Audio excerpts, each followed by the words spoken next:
people. I finished a book, actually, a few days ago. I finished this.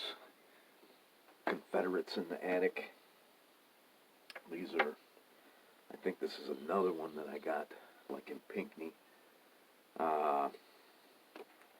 This wasn't too bad of a book. I read it pretty quickly. It doesn't do a whole lot for one's faith in the country. I guess the big lessons from this is Americans have a couple of ways of dealing with our past, and one of them is to ignore it and bury it, and the other one is to create lies about it. I guess there was a couple of bright spots in this book. It was 390 pages, and this was written in 1998, so things were pretty bad in 1998, and here it is, 25 years later. Things are much, much worse. There's some shit here that I'm supposed to read from page 37. I don't even know if I'll read it.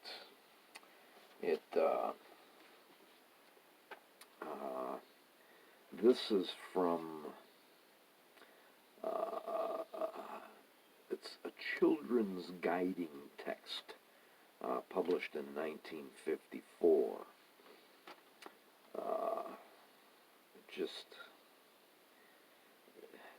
It asks questions about the Civil War, and the answers are not the same answers that somebody from the North would come up with. I don't know. I don't get it.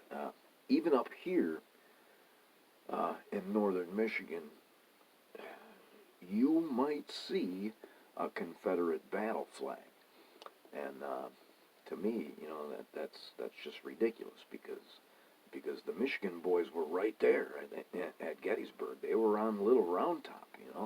Why in the hell would you fly I don't know. It wasn't too bad of a book, and it says it's a bestseller. Anyways, while I was reading this, I said to myself, "God damn, this guy, he sure writes in a pretty familiar way. I'm sure I've read something of his before." And in the beginning of the book, it lists the other books that he's written, and the one that I had in mind was not there.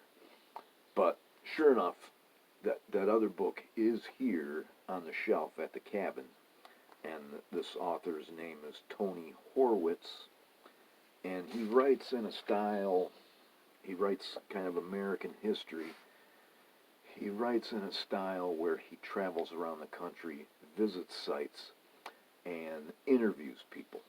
And whether the interviews are real or whether they're contrived, I can't say. Some of the interviews seem to really fit into his narrative perfectly, so that's why I think some of them may be contrived. I'm into another book. The next book is more along my lines, stuff that I like to read. Thanks for watching.